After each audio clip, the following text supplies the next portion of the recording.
4 textes parus au journal officiel du 15 janvier, donc aujourd'hui, introduisent une condition supplémentaire pour la prise en charge d'analogues du GLP-1 qui sont indiqués dans le traitement du diabète. Alors cette mesure a été prise au regard des mésusages et des tensions d'approvisionnement constatées. Elle vise à s'assurer du bon usage de ces médicaments, mais aussi de l'efficience des dépenses de santé les concernant.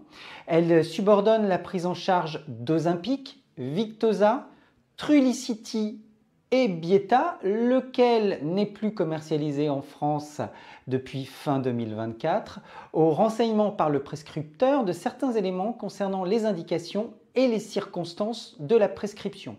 Alors le questionnaire comporte 3 items qui portent sur l'âge du patient, la présence du diabète de type 2 et la co-administration d'autres traitements antidiabétiques ou l'existence d'une contre-indication à la metformine. Le médecin a en principe recours au téléservice dédié pour remplir ce document qui doit, dans tous les cas, être présenté au pharmacien.